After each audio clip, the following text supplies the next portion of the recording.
Hey guys, welcome back to my channel. It's Born Free here, and I am here with none other than Snake Eyes. Hey, what's going on? Now sponsored by Red Bull. You got Red Bull, you got everything, right? You got the Red Bull hat, you got the Red Bull bag. So I'm going to ask you about a couple things. I think I'll ask you first about CPT.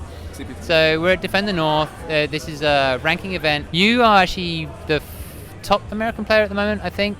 And are you safe now? So basically, no matter what happens as far as points go, I'm not automatically like qualified, but as far as points go, no matter what happens, I'll be in Capcom Cup no matter what. Okay, well that's awesome to hear. That's awesome to hear.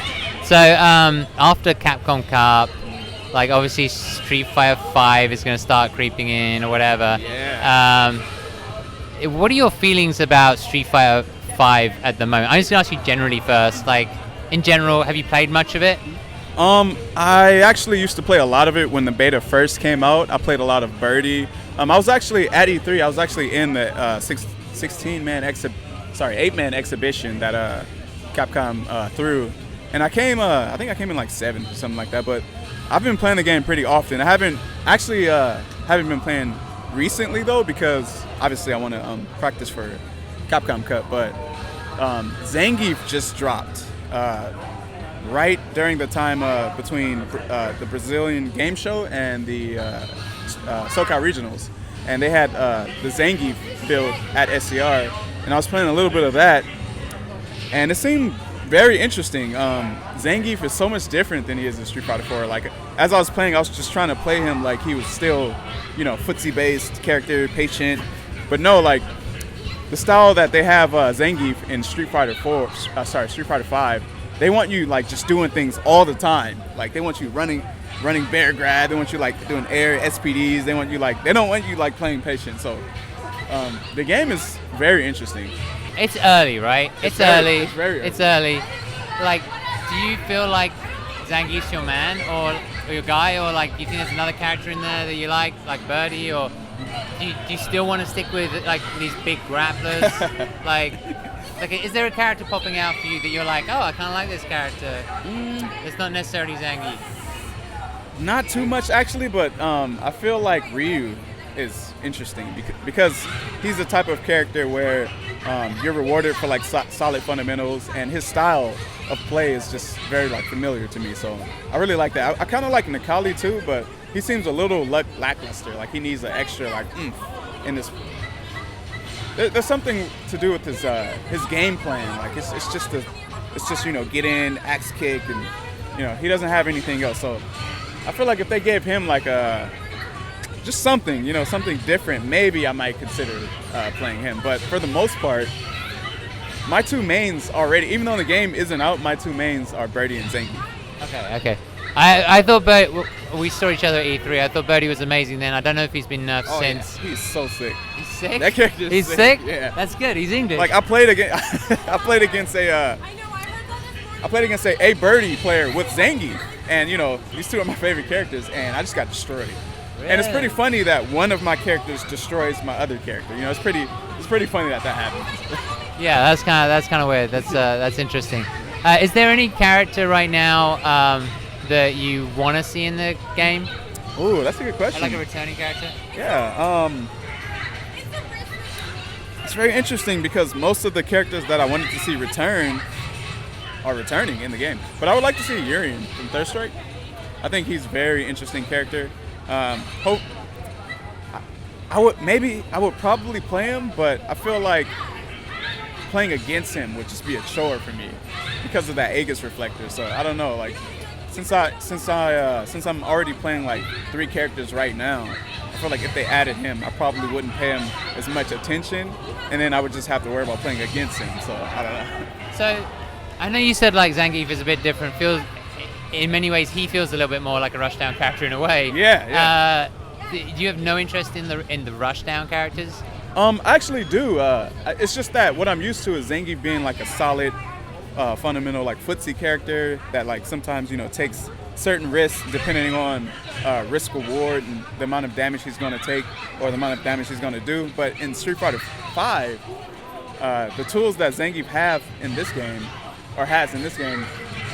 it seems like they just want you to just go in. You know, he's an actual brawler in Street Fighter V. You know, he just gets in there, he takes damage, armors certain people's attacks, grabs you, and it's almost like he just doesn't care to block.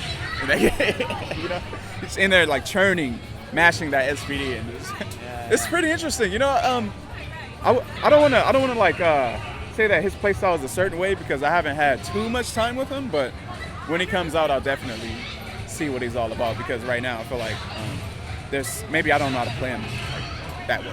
Is there, I mean, for you, the game itself, considering you're like a fundamentals, footsies player, like, are you enjoying Street Fighter V? I definitely am.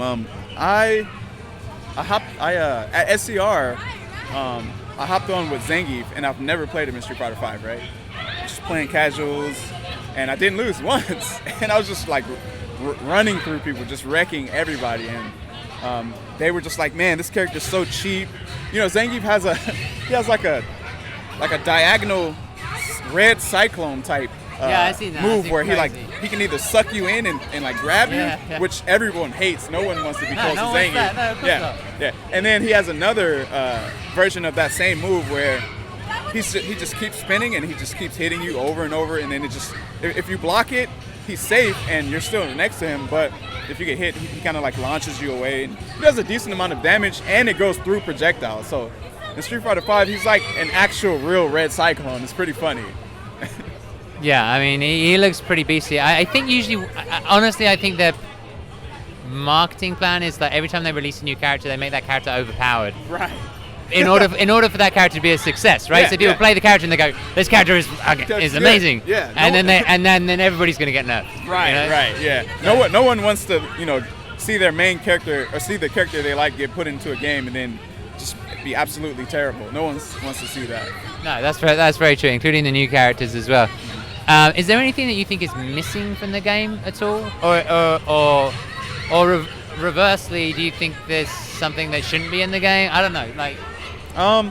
Well, from my experiences, so many people, when I talk to them about Street Fighter V, they always tell me the game is boring. These are top players anyway. Yeah. The game is boring. It's missing, like, you know, certain things. It doesn't have, you know, certain aspects of Street Fighter 4. But a lot of like people who didn't like Street Fighter 4 thought those same things about Street Fighter 4 before Street Fighter 4 came out. So Street Fighter 3. Street Fighter 3 and Street Fighter 2 Turbo. And Street Fighter 2. Yeah, and maybe it's just a matter of them getting used to it, or just, you know, accepting that it's not Street Fighter 4, which is because they kind of just want it to be like a Street Fighter 4 with like upgraded graphics, new characters. No, it's a completely different game. Right. But for me, in my personal opinion, I think the game is good. I like the stun bar. I like the alpha counter. But a lot of people want the guard crush in the game, and I don't want that, because like blocking is, you know, it's something that's good about the game. You know, certain characters have to block, and if there's a guard crush bar, you can just, you know, prevent them from blocking, and they have to like play their whole game plan around that, and it just, you know, it gets it doesn't sound like a Zangief type of. No, like, that's what you basically getting down to. It doesn't sound like a Zangief type of thing. Like Akuma maybe, I don't know, but like. Right. Do you feel like there's a character that is strongest or a character that's very weak? Like, a lot of people have said they love Nash, but then Nash got nerfed. Yeah. Like, no, he was pretty cheap. Where's actually. Where's your head at now? Well, from what I've seen, I think Laura is Laura, Armika, and Karen right now. Well, not Karen anymore. She actually got nerfed too. So Armika and Laura are pretty high tier right now. She has like this. She seems like the type of character that that's really good with auto fireball, but then she just has it anyway. Yeah. And she also has something that's never been in a Street Fighter game, which is extremely fast dashing command throw, and it looks kind of inescapable. But, you know, I haven't really played her. I've only played against her, and she just seems extremely strong.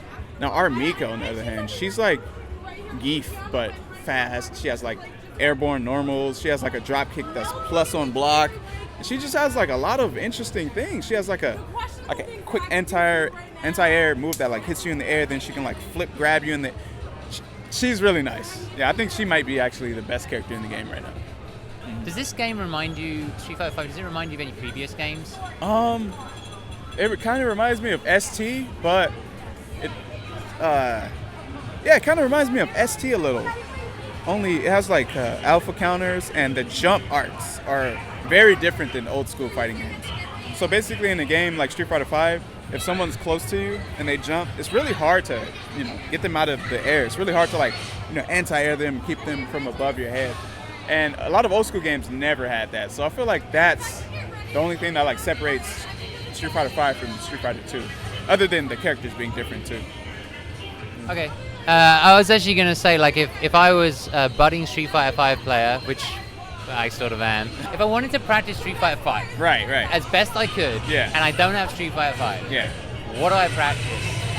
You know what? Honestly, I feel like Street Fighter 4, in terms of all of the hard things to do, I feel like Street Fighter 4 is the better game to practice in preparation for Street Fighter 5. Okay. But everything else is relatable to Street Fighter 2. So it's only being able to jump over someone's head, and the feeling of the way combos are really relatable from Street Fighter 4 to Street Fighter 5. So those are the only comparable differences in those games. So let's talk a little bit on Old Street Fighter 4 CPT. Okay. It's different, right? Because you roughly know who you're going to be playing. Who's going to cause you problems? Not too much yet, because this tournament actually gives me points, and that can move me further up into the rankings. The bracket, right? So you're thinking about the actual brackets themselves, right? But what I'm saying to you is, at Evo, you face 2,000 players. In reality, there's 2,000 players. At some point along the line, you're going to face somebody you don't know, right? Right. But here you have 31 players. It's still a lot. But it's still you could pick the ones where you're I'm pretty sure I'm gonna have problems with this. But is that how you would prepare? Or? That kind of is how I would kind of gauge it. But you can kind of go to certain tournaments and prevent certain people from getting in certain tournaments because they wouldn't have enough points to enter or be qualified to enter those tournaments. Right. So that's kind of gatekeeping a little bit. So a lot of players actually.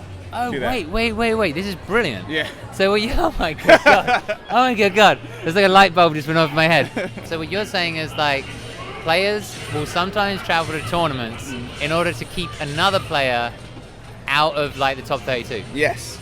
And that's exactly what's kind of happening here. It's interesting to me, the tactics that go on beyond people what we definitely see. do that. That's cool. I mean, that's interesting for sure. I wanted to ask you, do you play any other games right now? Right now, let's see. Actually, I don't think I do actually. Is there any games that you want to play after Capcom Cup? Well, I used to play Destiny a lot. That's the first-person shooter game that's kind of similar to Halo, and that was pretty fun. Just playing with just a lot of people online, running 3 versus 3 and stuff like that. But I mean, I don't take it too serious. I don't. You used to be a Halo player. Right. Yeah, that's where I came from. Yeah. But fighting games, I mean. Fighting games, yeah. Right now, I don't really see any that I like too much. I mean, they're not really coming out with them. They're not really coming out with new fighting games. There's Pokken, and we got Pokken. You got a different fighting game would be Tekken. I never really liked KOF. I kind of stayed away from that because I know when I play fighting games, I generally like to stick with one character. Right. And in KOF, you have to pick 3, so it's really not my style. Okay. Do you learn the other characters? In Street Fighter 4? Yeah, you stick to one character, but in order to I guess there's 2 different perspectives on this, right? Yeah. One of them is learn how to play all the other characters so you know what to expect when you play against them. Yeah. And then the other one is it's gonna be more efficient for me to stick with my character. Oh, right. And learn how to just counter them. Yeah. Well, if you want to take your game to the next level, you have to kind of play with those other characters, just to get a feeling of what they want to do against you. And then that way, when you play against them, you're like, okay, I already know what he wants to go for at the start of the match, instead of trying to rediscover what you already know in tournament match. That way, it may take you a few rounds. It may take you a few rounds to kind of relearn how to fight against those certain characters. So I feel like just going into the battle by already playing those characters will give you like will make it beneficial for you. And I'm going to ask you one more question because I asked Dominion this as well. How do you practice? What's your practice regime? Practice regimen? Right now, every Tuesday, I kind of practice with EYEZ, and we just go over certain matchups, and we like, we sit down and do some heavy thinking on, people who are in Capcom Pro Tour. Oh, yeah. Here we go. Yeah, and good stuff. And also, so for me, like, I'm at the point with Zangief where there's not too much I can practice because I kind of like, it's been like 5 to 6 years, right? Yeah. Playing Zangief, I kind of already know a lot of. Do you retain almost everything? Do you retain the execution, or do you need to? Execution is definitely not a problem. That's really interesting because, like, when I took Dominion, he felt differently. Like, he felt like he had to just keep at the execution every single day, otherwise really? you'd get worse at it. Yeah. Well, I feel like some of the things that Guile does are a little harder than Zangief. Harder than Zangief. Okay. Yeah, in certain moments. Yeah, because there's other players who say they don't practice at all, and they just like watch. I believe it. They just watch games and figure it all out in their head. Yeah, a lot of people like do theory fighting. They like just think about things really hard instead of playing, and then once they like practice for like a very small amount of time, they just apply all those things and try it out at once. And it kind of works out sometimes, but I feel like practicing consistently definitely is a better option. Like 100%. All right, so have you got any shout-outs that you want to give? Oh, shout-outs to my sponsor, Red Bull. Obviously. Shout-outs to Alex Faye, my family back at home. Shout-outs to all the tournaments going on in the FGC. Shout-outs to the FGC itself. And yeah. Awesome. Well, thank you for your time. No problem. Everybody, this has been Born Free and Snake Eyes. Peace out.